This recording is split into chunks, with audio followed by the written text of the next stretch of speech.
Champions League knockout ties are meant to be tight. Instead, we were treated 18 goals in the 4 quarter-final matches this week, with almost non-stop action from Lionel Messi's brilliant opener for Barcelona against Manchester United to Raheem Sterling's disallowed goal against Tottenham in the final minute.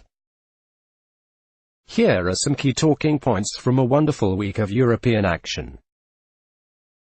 Manchester City 4-3 Tottenham Hotspur 4-4 on aggregate. Llorente actually made Spurs worse. At the end of the most bewilderingly dramatic end-to-end Champions League knockout match you'll ever witness, it was difficult to analyze the game rationally. Manchester City won 4-3 on the night but lost overall on away goals, having briefly thought they'd snatched a last-gasp winner through Raheem Sterling before VAR ruled it out for offside. Ogden, 7 goals. VAR drama. The greatest UCL match ever. However, the silliest thing about the whole match was the fact that the man who scored Tottenham's winner, substitute Fernando Llorente, shouldn't have been introduced by Mauricio Pochettino in the first place. He may have performed his job by scoring the crucial goal, yet you can't give him too much praise for converting a corner via his forearm, though VAR ruled it fair on review, then his hip and into the net. In fact, the introduction of the Spanish striker caused Spurs serious problems. Until then, they'd looked mobile enough to battle against Manchester City in midfield, and offered a consistent counter-attacking threat through Son Heung-min and Lucas Moura that saw them score twice inside 10 minutes. But, as City hit back to take a 3-2 lead that still saw Spurs ahead on aggregate, the 41st minute departure of the injured Moussa Sissoko represented a serious problem as Pochettino didn't have a like-for-like replacement. The introduction of Llorente with over half the match remaining was peculiar. It robbed Tottenham of the counter-attacking threat and meant they were forced to withstand serious pressure without offering much going the other way. Pochettino could have brought on left-back Ben Davies and moved Danny Rose forward, introduced defender Davinson Sanchez, and moved to a system with 3 centre-backs, or shown faith in young midfielder Oliver Skipp. Any of those options would have given them ammunition for the main weapon in this game, speed on the break. In the end, Tottenham progressed. Llorente was the hero, and few fans will be too worried about losing the tactical battle. But it only served to showcase how limited Pochettino's options off the bench we play 1.39 Liverpool good enough to stop Lionel Messi. The ESPN FC panel say Lionel Messi alone makes Barcelona favourites over Liverpool. Are the Reds good enough to stop him? Porto 1-4 Liverpool 1-6 on aggregate. Henderson has to play against Barcelona. Jordan Henderson shouldn't be too concerned by his omission from Liverpool's starting 11 for the victory in Portugal. For 3 reasons. Cox, Liverpool win ugly to prove the credentials. First, Jurgen Klopp was clearly rotating his starting 11, also omitting Roberto Firmino and informed Naby Keita. Second, Liverpool struggled to control the midfield in his absence. Third, it took Henderson just 8 minutes to provide a decisive contribution, whipping in a tremendous cross to allow fellow substitute Firmino to nod home. Had the Brazilian not got there first, Sadio Mane probably would have converted at the far post. It was the 4th game in a row where Henderson had provided a crucial contribution, a goal and an assist as a substitute at Southampton, a lovely disguised pass for Trent Alexander-Arnold to cross for Firmino in the first leg win over Porto, a lovely stabbed cross for Mane's headed opener against Chelsea, and now this assist. Henderson will presumably start for the trip to Cardiff this weekend, the type of match Liverpool's all-action skipper should be well suited to.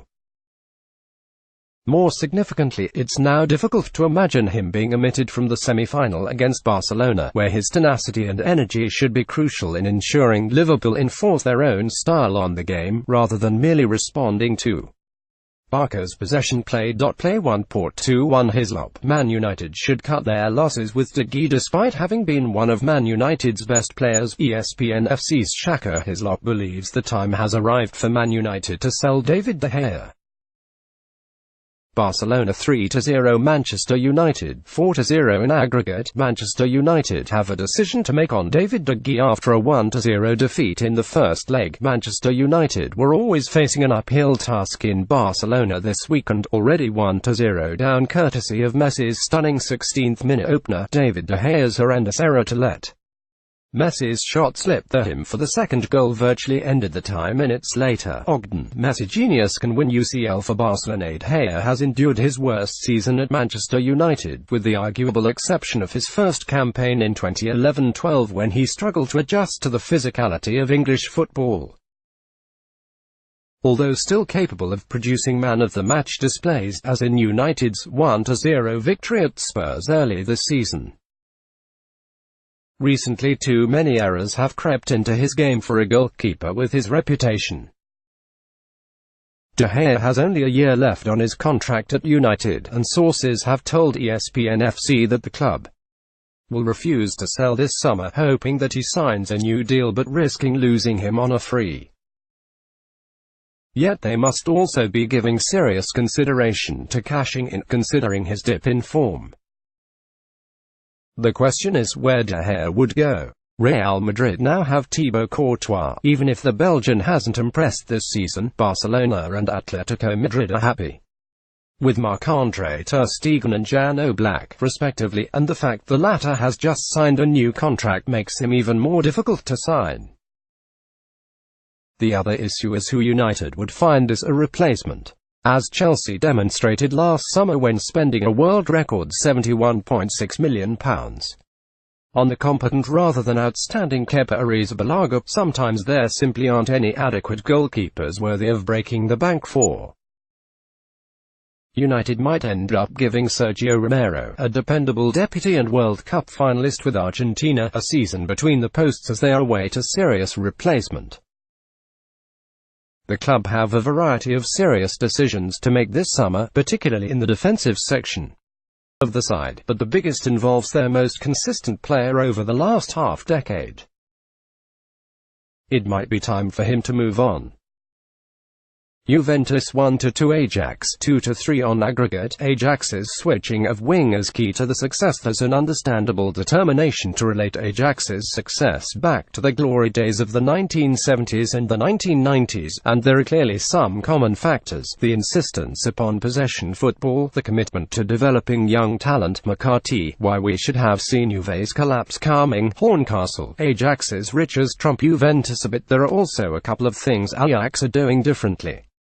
For a start, the squad-building approach has shifted towards spending serious money on established players from major leagues. Daley Blind and Dusan Tadic are not the type of players Ajax would have bought 5 years ago, for example. On the pitch, Ajax don't play with outright wingers like the sides of the 1970s and the 1990s. And it's not merely that these players are fielded as inverted wingers, checking inside onto the stronger foot and shooting, as is now the standard practice across Europe. It's that Ajax's wingers relentlessly cross the field during attacks, switching to the opposite channel and combining directly with the teammate on the opposite side. Most commonly, this means David Neres moves from the left flank to an inside right position, doubling up with Hakim Ziyech to overload the opposition left back. Typically, Ajax work a passing combination with several players on that side of the pitch, before looking to switch the play to an unmarked overlapping left back, although this proved more difficult against Juventus without the suspended Nicolas Tagliafico. Ajax have found the right balance between respecting the traditions and adjusting to the modern game. Having outplayed both Real Madrid and Juventus away from home, there's no reason they can't do the same to Tottenham.